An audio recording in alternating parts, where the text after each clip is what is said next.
Welcome to Shoot Online. Thank you. Thank you for making time for us. Coach, the season has started. The big thing I think for our football is the fact that Kaizer Chiefs cannot sign players for now. We saw in their opening game in the MTN 8 that at least Gavin Hunt used a few of what we would call young players. When you look at that situation, the fact that they can't sign players, is that a blessing in disguise for Gavin and Chiefs for them to be able to bring in all these MDC players into the main squad? Well, I would say that if they're doing it because they are desperate about the fact that they've had so many injuries, suspensions, I suppose in some case, then maybe it's not such a good idea. You want the ideal situation where you blood players in because you want to blood them in and you want to strengthen the team going forward. But I think in this instance, yes, it's a blessing for the players coming in. It's an opportunity for them to prove themselves. We've seen in that last game, Blom did extremely well coming in for Agay. Nova was also outstanding. So yes, that's a good sign to see these young men getting the opportunity. It's about getting minutes. It's about getting minutes under the belt so that they gain that experience, which is so required at the highest level. But it's Kaizer Chiefs, and you say at the highest level. These kids are going to come in. Expectations are always high at Kaizer Chiefs. How does that transition from the MDC into the big team then works? How does Gavin handle that kind of situation?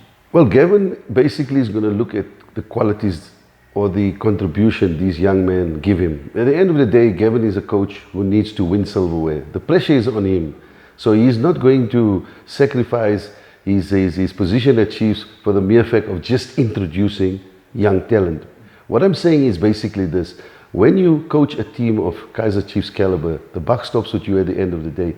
So it's not a team where you can develop players in. Players must already come to the first team having been developed. And coming back to your question about the transition, it's a case of have they got the right mentality? Have they got the right personality? Because you can't expect Gavin to develop those qualities. As far as the football is concerned, obviously it depends also on his philosophy of play. Can they fit into it?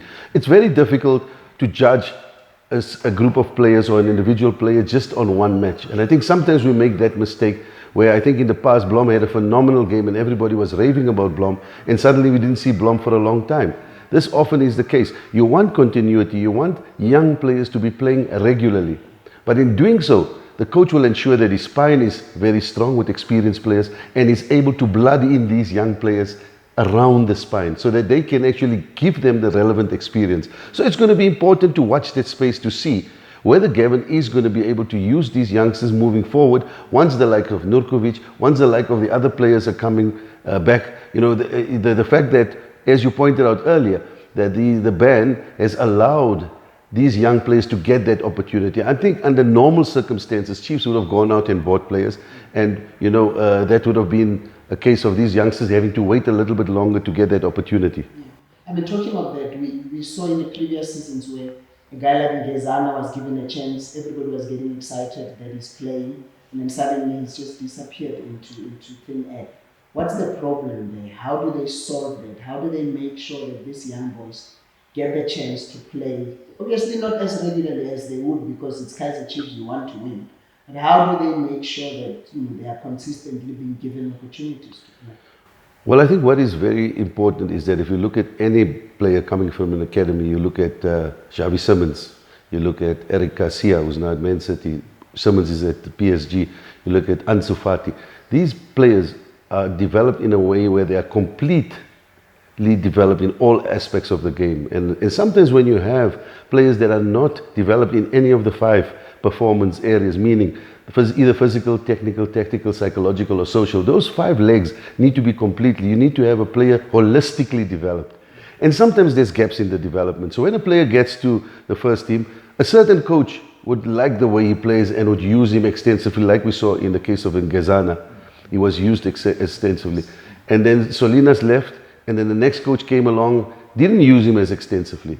So, you know, it's a case of now the player is at the mercy of the coach who comes in. Similarly to what we see now, it will depend entirely if they live up to Gavin's expectations. Gavin has blooded in players at Bidvest at certain times, and those players obviously had to deliver. Gavin is a very professional coach in the sense he makes certain demands on players, and it's a case of you either can swim or you drown. For him, it's important that you are able to do the business because his reputation is on the line. He's a coach that has won leagues. There's expectations for him to win this league this year. He's coming up against strong opposition. I think to some extent, even stronger than last year.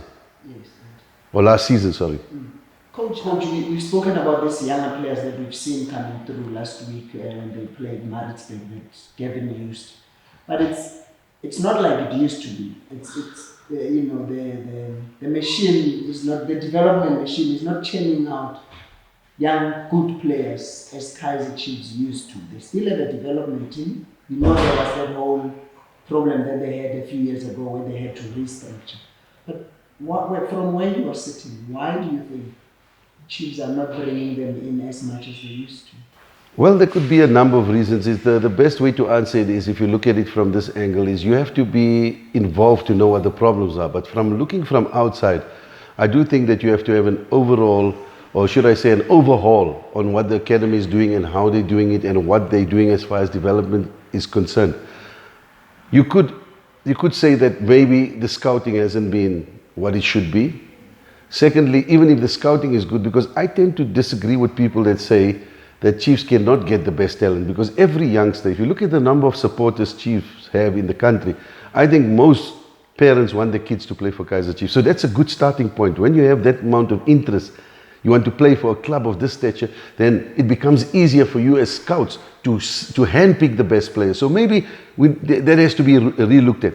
The second thing is, what is the methodology, the coaching methodology? Is it such that you have a syllabi that speaks to the players?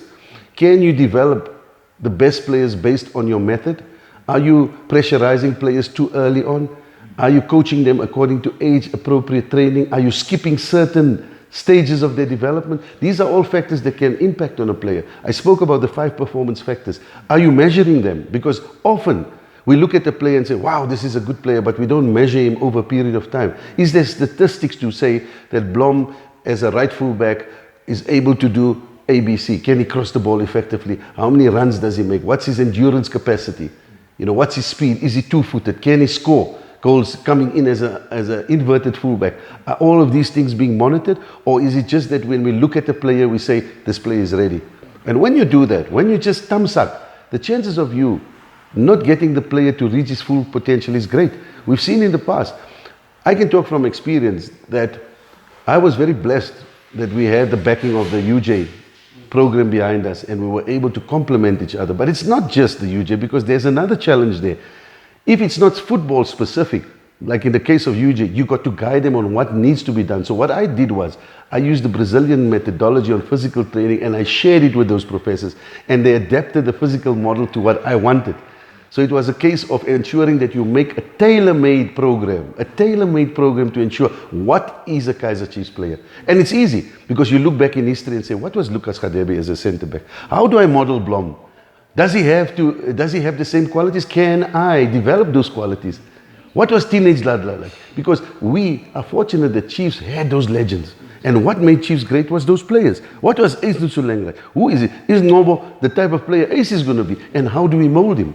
So you can't do that when he's 23 or 24 or whatever. Even at 20, it's a little bit late. You got to do that much younger. You got to get him in latest by 13 or 14 and start ensuring that you have a 6 to 7 year cycle of training.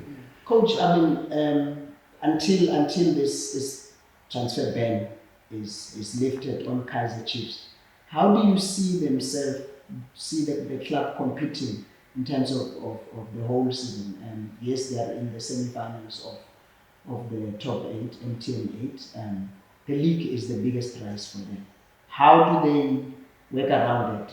The other clubs have signed, the championship challenges have signed. Well, all the other clubs that have signed also have to get those players to start adapting. We saw with Mamelodi Sundowns, Shalulile, Domingo, those players have come in, so there's also an adaptation period for them.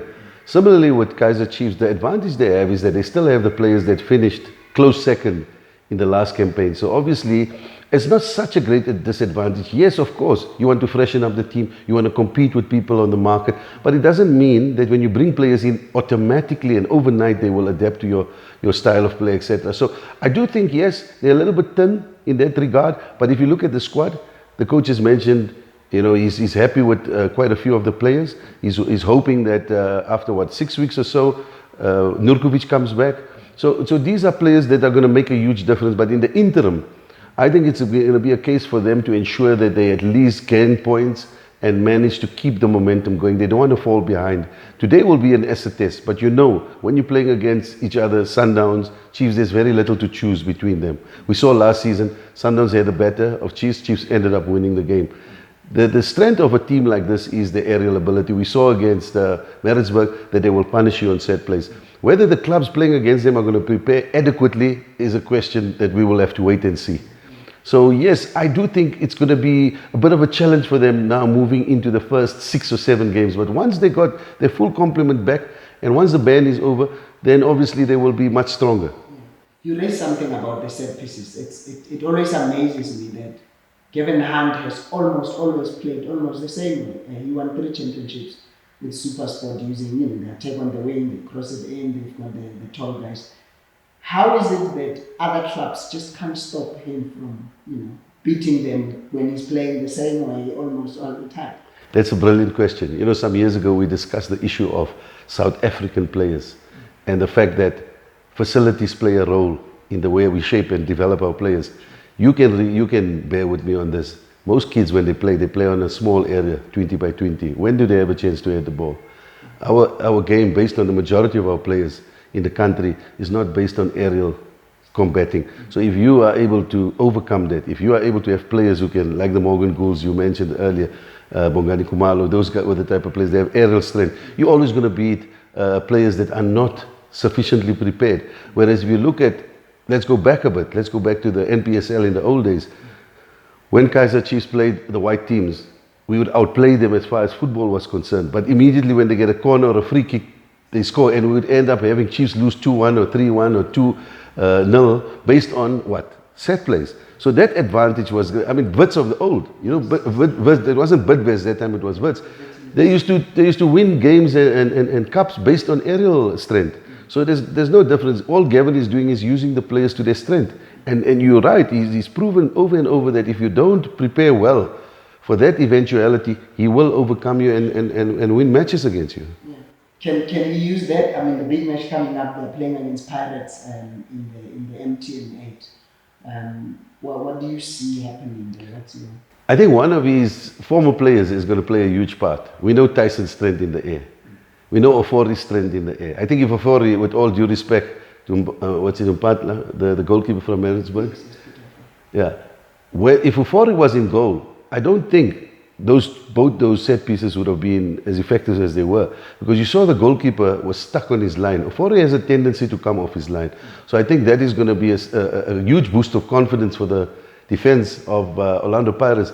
Jelek was on the bench. He would probably start. Maybe we never know what the technical staff decide, knowing that they're playing against Chiefs, and Chiefs are very dangerous in that situation. You see, coaches obviously look at the last game and look at how the team fared and how they can counter them or how they can stop them from overcoming certain difficulties. So yes, I do think that it's going to be an interesting encounter.